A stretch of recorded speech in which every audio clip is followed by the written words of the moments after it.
ಬಂಗಾರಿ ಬಂದ್ಯಮ್ಮ? ಬಂದೆ. ಶೂ ತೆಗಿ ಬೇಗ. ತಡಿಮ್ಮ, ಸುಸ್ತಾಗಿದೆ.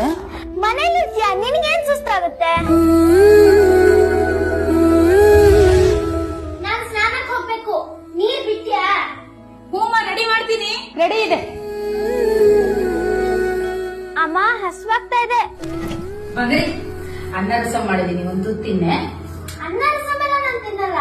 ನಾನ್ ಪಿಜ್ಜಾ ಆರ್ಡರ್ ಮಾಡಿದೀನಿ, ಅದನ್ನೇ ತಿಂತೀನಿ. ಜೀವ ಕೊಟ್ಟವಳು, ತುತ್ತು ಇಟ್ಟವಳು, ಭೂಮಿ ಮೇಲೆ ಒಬ್ಬಳೇ. ಆನ್ಯುವಲ್ ಡೇಗೆ ನಾವೆಲ್ಲರೂ ನಮ್ಮ ಅಮ್ಮನ ಸೇರಿ ಹಾಕೊಳ್ಳೋಣವಾ? ಅಮ್ಮನ್ ಸೀರೆ ಉಟ್ಕೊಳ್ಳೋದ? ಈ ಸೀರೆ ಉಟ್ಕೋತಿಯ, ಚೆನ್ನಾಗ್ ಕಾಣುತ್ತೆ ನಿಂಗೆ. ಥೂ, ಬೇಡ. ಕಾಣುವ ದೈವವೇ ಕಂಬನಿ ಇಟ್ಟರೆ ಬದುಕಿಗೆ ಅರ್ಥ ಎಲ್ಲಿದೆ? ಕರುಣೆ ಕಣಜವೇ. ಅಮ್ಮ, ನೀನಿದ್ದಾಗ ನಿನ್ ಬೆಲೆ ಗೊತ್ತಾಗ್ಲಿಲ್ಲ ನಂಗೆ. ಸಾರಿ ಅಮ್ಮ. I miss you. ನನಗ್ ನೀನ್ ಬೇಕು. ಮತ್ತೆ ಬಾ ಅಮ್ಮ. ಸ್ವಾರ್ಥವೇ ಇಲ್ಲದ